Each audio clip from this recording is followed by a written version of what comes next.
উপদেষ্টা এবং আমাদের সদর দপ্তরের নির্দেশনা ক্রমে র্যাব ৯ অদ্যাবধি দায়িত্বপূর্ণ এলাকায় সর্বমোট ৯৪টি সফল অভিযান সম্পন্ন করেছে। ফলশ্রুতিতে ১৭ জন আসামি সহ ৪১টি দেশি বিদেশি আগ্নেয়াস্ত্র, প্রায় ৪০০ রান গুলি এবং প্রায় ১০,০০০ গ্রাম বিস্ফোরক এবং ১০৫টি ডেটোনেটর সহ ১০০-র অধিক এয়ারগান সহ বিপুল সংখ্যক গোলাবারুদ এবং বিস্ফোরক দ্রব্য উদ্ধার করতে সক্ষম হয়েছে।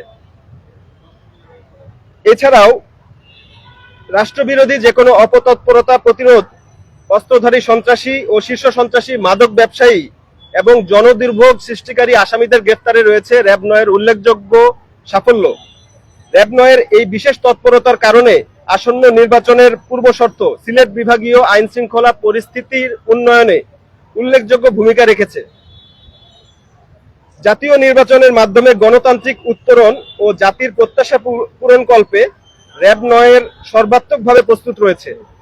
স্বরাষ্ট্র মন্ত্রণালয়ের পরিকল্পনা মাফিক আমাদের দায়িত্বপূর্ণ এলাকার ২৫টি নির্বাচনী আসনে র্যাব ৯-এর ১৩ জন কর্মকর্তা সহ সর্বমোট ৫৫০ জন সদস্য সদানিয়োজিত রয়েছে এবং সুপ্রশিক্ষিত র্যাবের টহল দল প্রতিটি নির্বাচনী আসনে ২৫টি আসনে নিয়োজিত রয়েছে।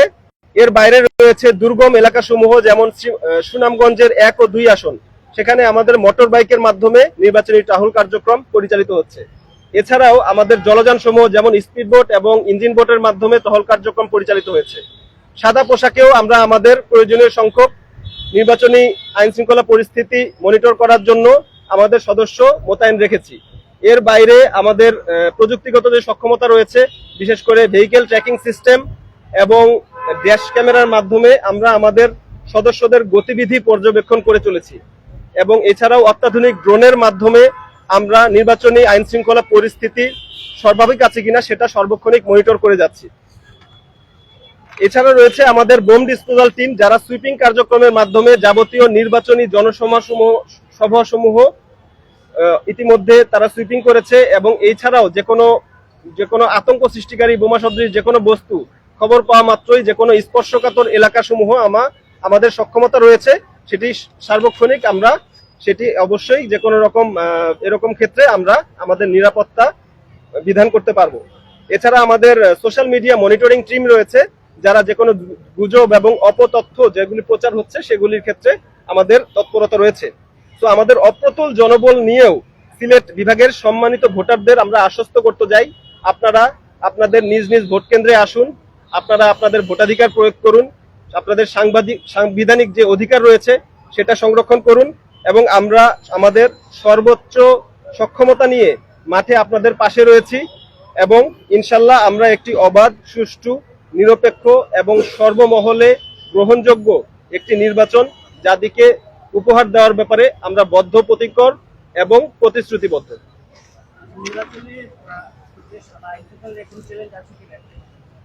এখন পর্যন্ত আলহামদুলিল্লাহ সিলেট বিভাগীয় এবং ব্রাহ্মণবাড়িয়া জেলার যে নির্বাচনী পরিবেশ আমরা পরিলক্ষিত হয়েছে, এখানে এখন পর্যন্ত পরিস্থিতি আমাদের নিয়ন্ত্রণে রয়েছে, শান্ত, কোনো রকম সহিংসতামূলক কার্যক্রম আমাদের চোখে পড়েনি। সেভাবে দুই একটি বিচ্ছিন্ন ঘটনা ঘটে থাকতে পারে, বাট দেশের অন্যান্য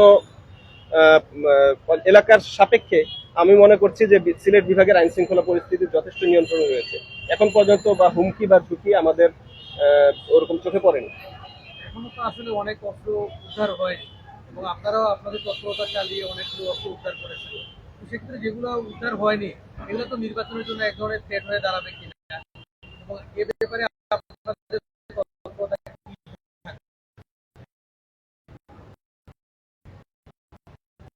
এটা আমাদের একক তৎপরতা না, এটি যৌথ তৎপরতার মাধ্যমে ৮০ ভাগের বেশি অস্ত্র আমরা উদ্ধার করতে সক্ষম হয়েছি। যৌথ বাহিনী বলতে সব বাহিনী এখানে জড়িত। তো এই অস্ত্র উদ্ধারের এই পথ পরিক্রমা এখানে সমাপ্তি ঘটছে না, এটা আমরা নির্বাচনকালীন সময় এবং নির্বাচন পরবর্তীতেও এই তৎপরতা চলমান থাকবে এবং আমরা আশা করছি আমরা সম্পূর্ণ উদ্ধারে সক্ষম হব ইনশাআল্লাহ। একটা বিষয় হচ্ছে যে সামনে যে 12 তারিখের নির্বাচন, রানারগঞ্জ যে কেন্দ্রগুলো আছে সেখানে ভোটার উপস্থিতি এবং বিশেষ করে সংখ্যালঘু যারা আছে তাদের উপস্থিতি নিশ্চিত করণের জন্য আপনাদের স্পেশাল কোনো কার্যক্রম আছে? জি জি জি, এটা বলছি কারণ ইতিমধ্যে বিভাগে জেলার 3 জন প্রার্থী এটা নিয়ে তারা অভিযোগ করেছেন নির্বাচন কমিশনে এই জায়গা থেকে আপনারা পিন পয়েন্টে কি কি কাজ করছেন? জি, আমরা ইতিমধ্যে লিপিবদ্ধ করেছি মূলত সংখ্যালঘু অধ্যুষিত যে এলাকাসমূহ এবং চা শ্রমিকদের এলাকাসমূহ, সেটার জন্য আমরা ইতিমধ্যে বিশেষ একটি নির্দেশনা আমরা আমাদের সকল সদস্যকে প্রচার করেছি। যাহারা টহল কার্যক্রম পরিচালনা করছে তারা সেই এলাকাসমূহে যাচ্ছেন, ভোট কেন্দ্রসমূহ পরিদর্শন করছেন, এছাড়া স্থানীয় গণপ্রতিনিধিদের সাথে আলোচনা করছেন, তাদের উদ্বেগ এবং আশঙ্কার বিষয়গুলি সম্বন্ধে আলোচনা করছেন এবং আমরা অন্যান্য বাহিনীর সাথে সকলের সাথে সমন্বয় ক্রমে আমরা এখন পর্যন্ত আশা করছি তারা আশ্বস্ত আছে এবং আমাদের বিশেষ তৎপরতা এই ক্ষেত্রে চলমান রয়েছে। এরকম কেন্দ্র সিলেটে কি পরিমাণ আছে এবং এখান থেকে যেহেতু যৌথ বাহিনী কাজ করবে ভোটার উপস্থিতি নিশ্চিতে আপনাদের কার্যক্রম হবে? ভোটার উপস্থিতি নিশ্চিতকরণে আমরা আমাদের এই তৎপরতা কিন্তু বিগত এক সপ্তাহ ধরেই চলমান এবং এখন পর্যন্ত তাদের সাথে যখন আমরা পারস্পরিক সংস্পর্শ বা আলাপচারিতায় যেটা জানা যাচ্ছে যে তারা এখন পর্যন্ত ওরকম কোনো হুমকি ভয়ভীতি প্রদর্শনের বিষয়টি এখন পর্যন্ত আমাদের চোখে পড়েনি এবং তারা এখন পর্যন্ত সার্বিক পরিস্থিতি বিবেচনায় তারা ভোট কেন্দ্রে আসার ব্যাপারে আশাবাদী। তো আমরা আশা করছি যে সরকারের এখন পর্যন্ত যে উদ্বেগ সেই উদ্বেগের আন্ডারে এবং আমাদের তৎপরতায় ভোটার উপস্থিতি আলহামদুলিল্লাহ অন্য যে কোনো সময় থেকে ভালো হবে। সিলেট প্রেক্ষাপটে এই জায়গাটার আশঙ্কা কতটুকু আছে এবং এখান থেকে পূরণের জন্য সাধারণ ভোটারদের প্রতি আপনাদের আহ্বান? সিলেটের প্রেক্ষাপটে একটি বড় অংশ অবশ্যই সংখ্যালঘু আছে, সেটা শুধু সিলেট না, এটি মৌলভীবাজার, হবিগঞ্জ, সুনামগঞ্জেও এটার অন্তর্ভুক্ত। এর বাইরেও আমাদের ব্রাহ্মণবাড়িয়াতেও আমাদের কার্যক্রম আছে। আমি নিজে ব্যক্তিগতভাবে ব্রাহ্মণবাড়িয়ায় কালকে মিশন স্কুল পরিদর্শন করেছি এবং আমাদের মাদ্রাসা বিভিন্ন ভোট কেন্দ্র আমরা যাচ্ছি।